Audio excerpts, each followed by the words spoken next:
Assalamualaikum warahmatullahi wabarakatuh. Perkenalkan, nama saya Muhammad Rizky Putra dengan kelas 1B dengan NIM 25TKM074. Baik, kali ini kita akan mempresentasikan pembuatan biobriket dari ampas kelapa. Itu pendahuluannya itu permasalahan limbah kelapa seperti ampas kelapa dan tempurung belum dimanfaatkan secara optimal dan mencemari lingkungan. Kebutuhan energi alternatif yang ramah lingkungan yang sangat dibutuhkan untuk mengatasi krisis energi global saat ini.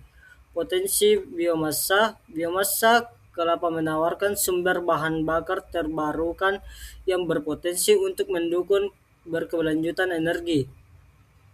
Terus tujuan penelitiannya itu mengolah limbah kelapa menjadi biobriket berkualitas tinggi untuk mengurangi pencemaran lingkungan, meningkatkan nilai guna limbah kelapa yang tidak terpakai menjadi sumber energi alternatif yang berkelanjutan.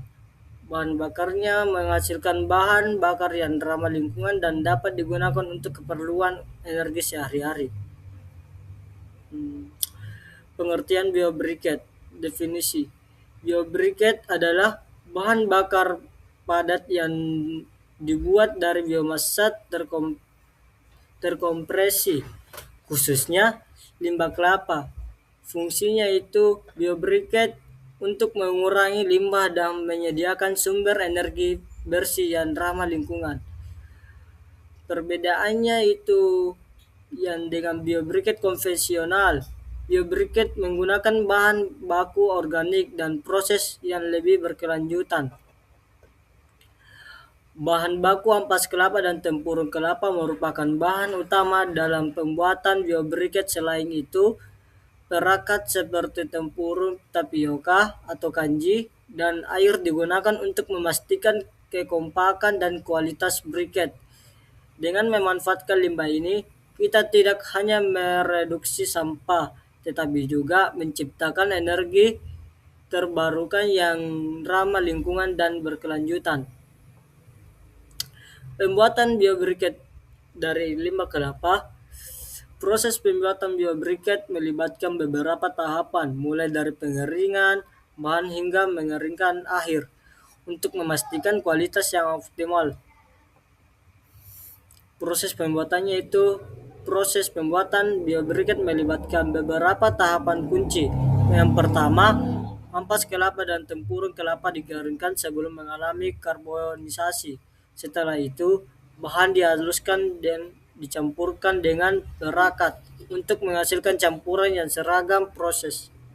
Proses ini diakhiri dengan pencetakan dan pengeringan akhir untuk memastikan kualitas dan kekuatan biobriket yang dihasilkan.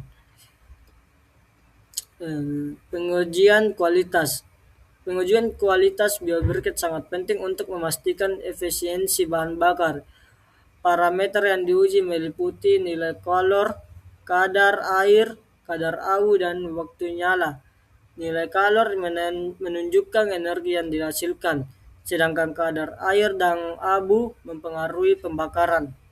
Dengan melakukan pengujian, kita dapat menjamin bahwa biobriket memenuhi standar kualitas dan dapat digunakan sebagai sumber energi alternatif yang efektif dan berkelanjutan. Keunggulan biobriket ramah lingkungan. Biobriket dari limbah kelapa membantu mengurangi polusi dan memanfaatkan sumber daya terbuang secara efektif. Mengurangi limbah. Penggunaan ampas dan tempurung kelapa sebagai biobriket secara signifikan mengurangi volume limbah organik dan di lingkungan. Nilai kalor tinggi. Biobriket memiliki nilai kalor tinggi, menjadikannya alternatif bahan bakar yang efisien dan berkelanjutan. Aplikasi biobriket. Biobriket dari kelapa dapat berfungsi sebagai bahan bakar rumah tangga yang ramah lingkungan dan efisien. Penggunanya di sektor UMKM kuliner juga menunjukkan potensi besar, di mana pemilik usaha dapat mengurangi biaya bahan bakar dan limbah. Dapat mengadopsi biobriket, usaha dapat berkontribusi pada keberlanjutan dan keberhasilan ekonomi lokal. Dampak lingkungan. Penggunaan biobriket dari kelapa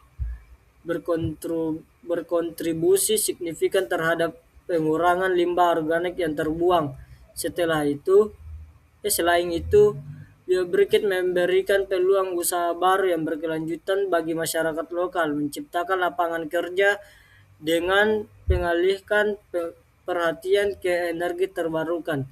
Kita juga mendukung pengurangan emisi karbon dan dampak negatif terhadap lingkungan, berkontribusi pada masa depan yang lebih bersih dan hijau. Kesimpulan Kesimpulan dari biobriket dari limbah kelapa merupakan solusi yang layak dan potensial untuk dikembangkan. Dengan memanfaatkan limbah kelapa, kita tidak hanya mengurangi polusi limbah, tetapi juga menciptakan sumber energi alternatif yang berkelanjutan. Inisiatif ini mendukung prinsip ekonomi sirkular dan berkontribusi pada penyediaan energi terbarukan yang ramah lingkungan, memberikan manfaat bagi masyarakat dan lingkungan. Ya, itulah dari presentasi saya. Kurang lebihnya mohon dimaafkan. Wassalamualaikum warahmatullahi wabarakatuh.